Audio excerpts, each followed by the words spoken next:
It's December. We are back from Thanksgiving break, and it is time to get right into the results from the Ferguson, Missouri grand jury, which decided not to indict Officer Darren Wilson in the shooting death of unarmed teenager Michael Brown.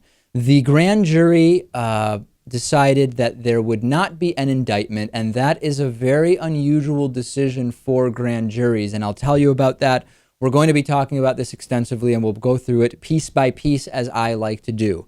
First of all, the standard for a grand jury indictment, the threshold, is not particularly high. If there is ambiguity about what happened in a particular incident, then there should be an indictment that will get this circumstance, this incident, this event, into the legal system where we can move in the direction of a trial. Now, for those who say, David, Officer Darren Wilson was innocent or he was not guilty. Well, that's something that a jury would decide during a trial. The grand jury is meant to decide what is the evidence from the prosecutors that a crime may have been committed, and does that evidence give us the sense that there is even ambiguity about whether or not a crime was committed. If there is ambiguity, then you would have an indictment and then the legal system would get to work. If indeed Officer Darren Wilson were not guilty, he could still be found not guilty during the trial, or the trial could be dismissed pre-trial before even getting to a point of opening arguments and witnesses and testimony, if it is determined that in fact there is enough exculpatory evidence, for example. Now, according to the Bureau of Justice Statistics, U.S. attorneys prosecuted 162,000 federal cases in 2010. This is the year for which we most recently have data. Grand juries declined to return an indictment in only 11 of them, 11 out of 162,000 federal cases where there was not even ambiguity about whether a crime had been committed.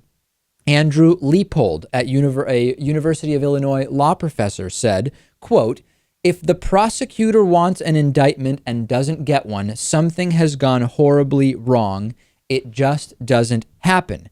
Cases involving police shootings, however, have a much higher non-indictment rate. In Dallas, grand juries reviewed 81 police shootings between 2008 and 2012 and returned just one indictment. This starts to flesh out what the problem may be, a sort of skewing of grand juries by the fact that the possible perpetrator, the possible indictee, may be a police officer. Now, this is really crazy.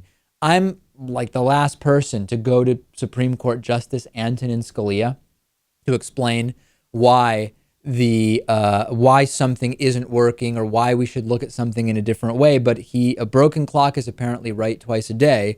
And Antonin Scalia said in 1992, "It is the grand jury's function not to inquire upon what foundation the charge may be denied, but only to examine upon what foundation the charge is made by the prosecutor." This means that no matter what exculpatory evidence might be presented during a trial, if there is enough prosecutorial evidence that there might have been a crime committed, the grand jury should indict and let the legal system run its course. Clearly, this did not happen, and Antonin Scalia, ladies and gentlemen, told us why this decision did not make sense given the documents that we saw after the fact.